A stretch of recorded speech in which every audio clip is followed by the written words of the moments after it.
nomeações para o Supremo Tribunal, para as diferentes salas do Supremo Tribunal, são feitas por negociações no Conselho Superior, no Conselho de Poder Judicial, no Conselho Superior de Magistratura deles.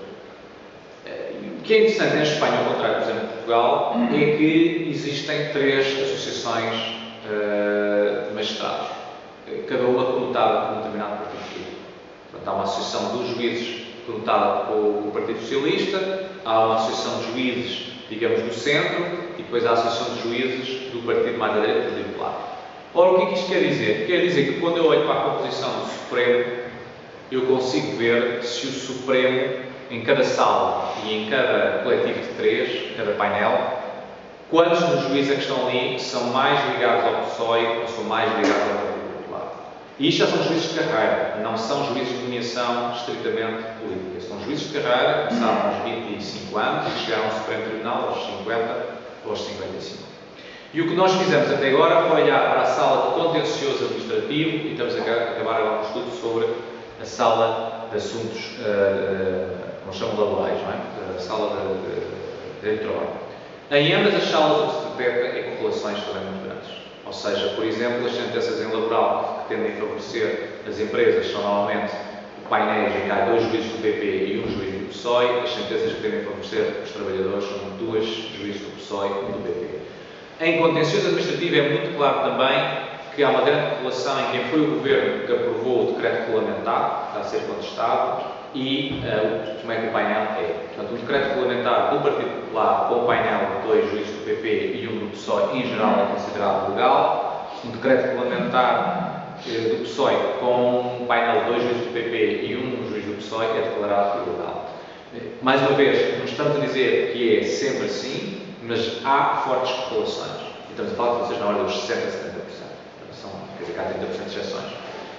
Mas são correlações muito fortes. O que significa, mais uma vez, que, de facto, a conotação partidária do juiz, mesmo em juízes de carreira, de alguma forma influencia a decisão dos tribunais supremos. Deixem-nos, antes de passar para os 3 exemplos que eu queria utilizar mais concretos, que, apesar disso, a dinâmica dos tribunais é bastante diferente dos Estados Unidos. Portanto, não é uma dinâmica que esteja sistematicamente politizada, portanto, há muitas exceções.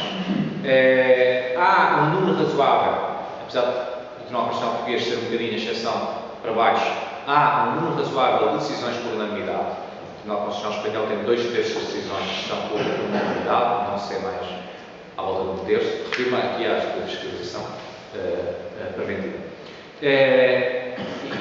Portanto, é evidente que se tudo fosse uma questão partidária, não haveria decisões por unanimidade. O facto de haver decisões por unanimidade quer dizer que há outras variáveis.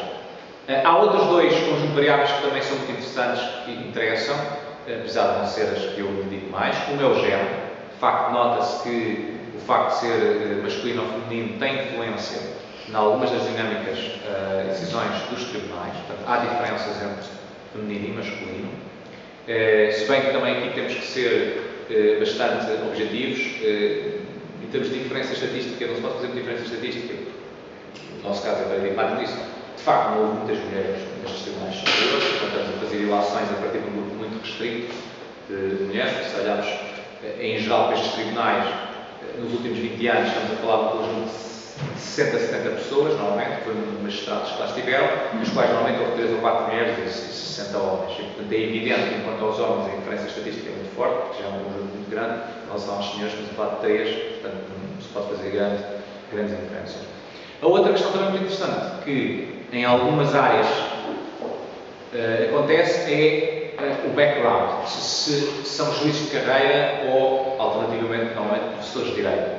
Por exemplo, em relação mesmo à probabilidade de escrever um voto dissidente, a probabilidade de escrever um voto dissidente é muito maior se for professor de direito do que se for juiz. Isto não tem a ver com tanta questão partidária, mas o facto de juízes de carreira, em geral, nos tribunais inferiores, mesmo nos tribunais de avaliação, no caso português, não estão habituados a escrever votos dissidentes. Mesmo o nosso Supremo tem poucos votos dissidentes. Portanto, não há uma tradição de escrever longos textos de doutrina a explicar porque é que votou de forma de entendo ou entende que a doutrina é diferente.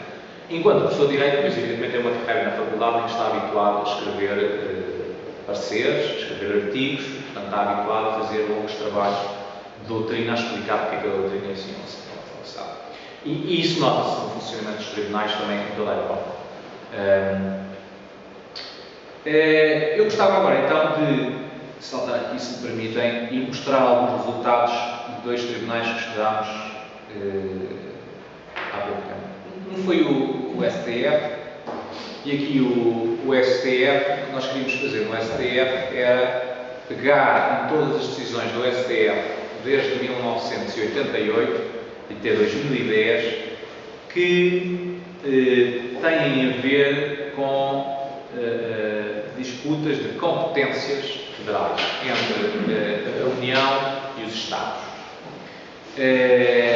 Não foi um trabalho simples, porque, infelizmente, o STF, primeiro, não há milhares de politólogos no Brasil a trabalhar o STF, portanto, não há bases de dados completamente construídas como existem nos Estados Unidos, em que eu não tenho que ir ver sequer o site do tribunal, porque já existe a base de dados dos casos, os acordos, todos bem estruturados e bem